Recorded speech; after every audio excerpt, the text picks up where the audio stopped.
Yo, Elliot.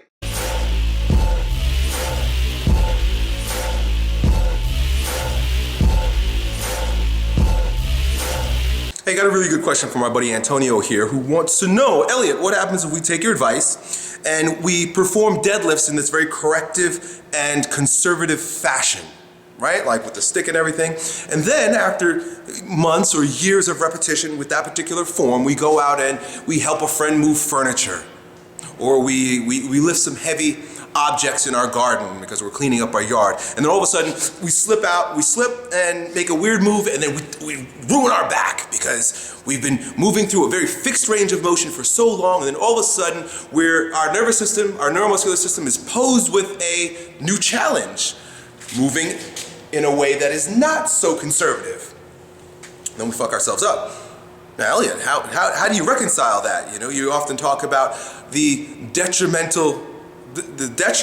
to your body by using machines, because you work in fixed ranges of motion, right? If you're working on machines and you work in this very fixed range of motion because the joints of the machine are acting, number one, as a stabilizer. So you're training your prime movers in absence of stabilizers, which I said 1,000 times in a video the other day. And you're also training your nervous system to move through this one strict range of motion, this one pattern, this one motor engram that's being developed. And then all of a sudden you have to do this. Then your nervous system freaks out, doesn't know what muscles to engage, doesn't know how to stabilize the joint, doesn't know what the fuck is going on, and then you tear your shoulder. You injure your shoulder, you injure your elbow, you injure your wrist, injure your hip, your knee, your back, your ankle, simply because you've been working through fixed ranges of motion. Now, Elliot, come on. Which one is it?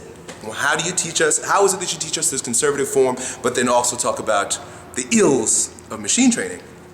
Number of things you got to understand. Number one is, when I teach you the corrective deadlift that is designed to retrain your body to move with structural integrity, you got to understand that it's just that. It's corrective and it's retraining your neuromuscular system to behave in a very holistic fashion and to correct a lot of the imbalances associated with faulty lifestyles. You know, we sit at our computers all day long, we sit at our school desks all day long, we watch TV, bad exercise habits, poor form while you're training, and all the different things that we do, we subject our bodies to throughout our walking life, then creates a situation where our core integrity is challenged.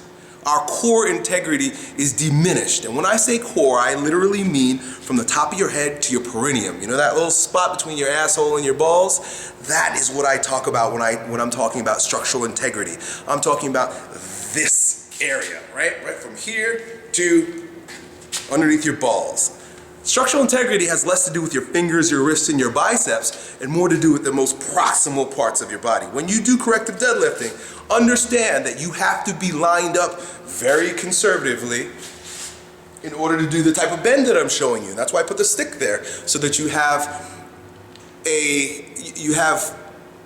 integrity in all of the curvatures of your spine, right? You're in a very neutral spine. So your hips can't be rotated forward or back too much. You can't be too kyphotic. You can't be too hyperextended at your neck.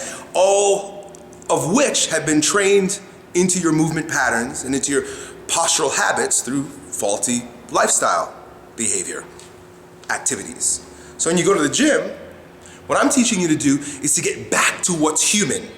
I'm really actually trying to get you back to normal. Do you see? That's the whole point of the corrective deadlift. That's the whole point of the conservative form there. And in order for that to happen, in order for you to get back to structural integrity, normal, you've got to loosen some very tonic muscles, and especially in your hip flexors, your sternocleidomastoid, a lot of the muscles that help extend your cervical spine, all those that bring you into that kyphotic posture. You can't have all those fucked up problems and do the corrective deadlift. So you've got to do a lot of stretching.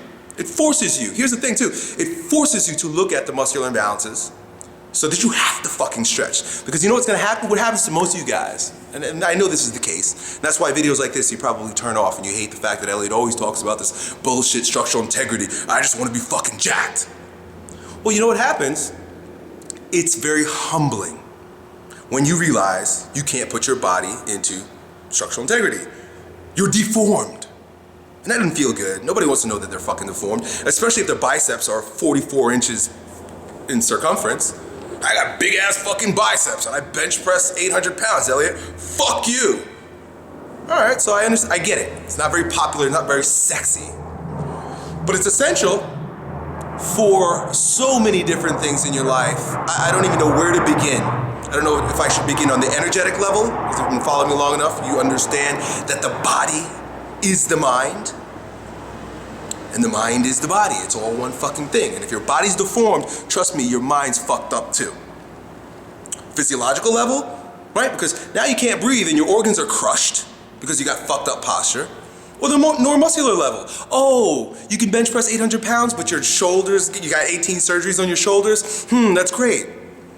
So I don't know where to begin. Which one should I begin at, and why it's so important to do this? Okay, good. So, with that being said, now the other end of the spectrum, right? That's my call for conservatism. Here's my call for liberalism. And if you notice, this fucking Elliott Hulse character, he's always on both ends of the spectrum.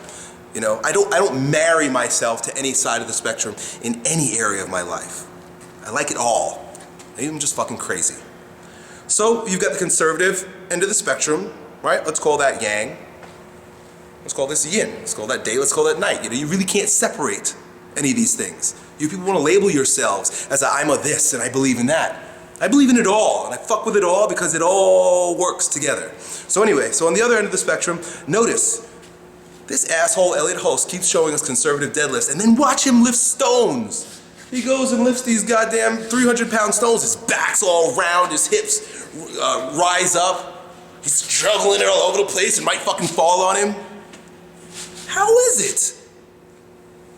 Well, because you've also got to subject your nervous system to tilting and righting reflexes. You've also got to train yourself out of correct anatomical positioning for the simple reason that you're going to go about life. You're going to go about your sport. You're going to go about doing shit, and that is functional.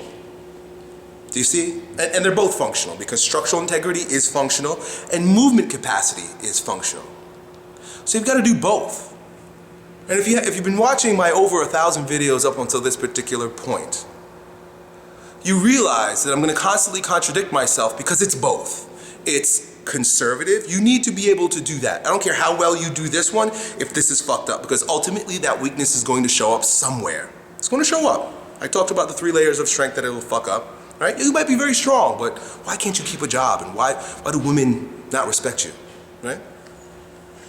And if you're way too far on this end of the spectrum, you will, and the far end of this spectrum, when movement takes precedence over stability, right? Because that's really the two things we're talking about: stability and movement, stability and freedom, right? We all want to be stable, but we also want to be free. But if you're too free, your movement capacity is too free, your joints are too lax, like many of the people who are like professional yogis, right? Where they can twist themselves into pretzels and wrap their legs around their heads. There's no stability, and there's the increased capacity for injury in that regard also. I have a very good friend who's a yoga instructor who owns a brilliant yoga studio here in St. Pete. I had dinner with him the other night, and he says, you would be surprised at how many injuries come out of the yoga tradition, the yoga industry. It's like you would think something that's designed in order to bring range of motion to people and free them from muscular restriction and holding patterns that are unresourceful would have so many injuries. He was like, it's worse than CrossFit sometimes. How is it? Because they've gone way too far down that end of the spectrum. You gotta bring it into the middle, folks. Stability doesn't win over mobility, and mobility doesn't win over stability. You've gotta find a middle ground, and that's the lesson for today. Done. Yo, Elliot,